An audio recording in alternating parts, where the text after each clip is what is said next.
안녕하십니까. 오만 가지를 말하는 시기 오만 가지 서범식입니다. 오늘은 우리가 일상에서 정말 많이 쓰는 표현 야단치다 라는 말의 숨겨진 뜻에 대해서 이야기를 해보도록 하겠습니다. 우리는 흔히 아이를 야단쳤다 또는 선생님께 야단을 맞았다 이렇게 표현을 합니다. 그런데 이 야단이 어디에 손말인지 왜 꾸짖다 라는 뜻이 되었는지 알고 계십니까? 오늘은 야단치다의 어원과 야단법석에서 쓰이고 있는 야단과의 차이에 대해서 말씀을 드리도록 하겠습니다. 야단치다는 잘못을 바로잡기 위해서 큰 소리로 꾸짖거나 훈계하는 것을 의미합니다. 예를 들어서 숙제를 안 했다고 선생님이 아이들을 야단치셨다.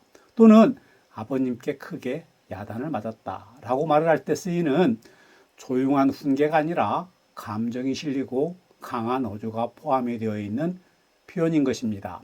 야단은 원래 한자어로 야단 이렇게 적습니다.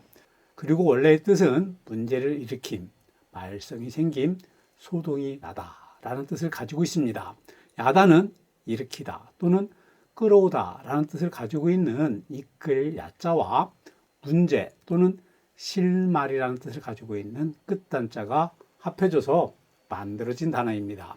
이끌 야자를 자세히 살펴보면 같을 약자와 마음심자가 합해져서 마음과 같다라는 의미를 가지고 있습니다. 같을 약자는 같다나 만약이라는 뜻을 가진 글자입니다.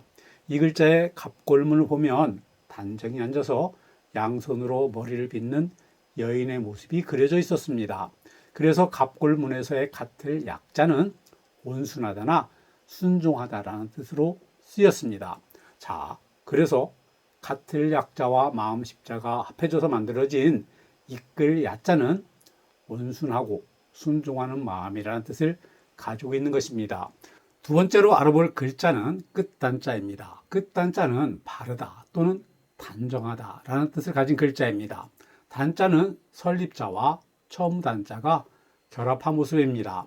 그러나 단자의 갑골문을 보면 설립자가 아닌 발지자와 처음 단자가 결합한 모습이었습니다.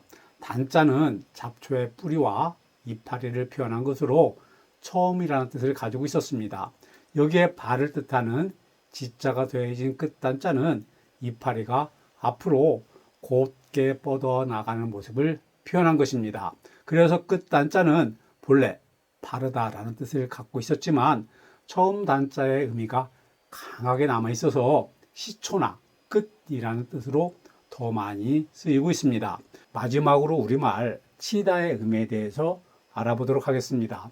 치다라는 것의 본래 뜻은 손이나 도구로 세게 때리거나 부딪히는 행위를 말하는 것입니다. 그래서 북을 치다 또는 사람을 때리다 또는 치다라고 표현을 하는 것입니다.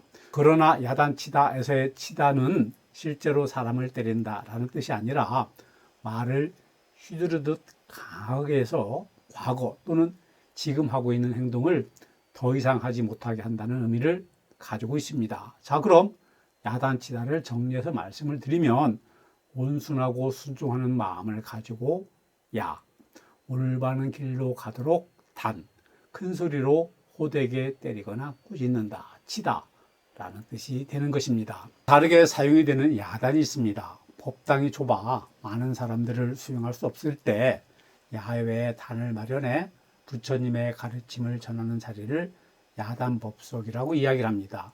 이때 가끔 야단법석 이렇게 쓰는 경우도 있습니다. 이것은 잘못된 것입니다.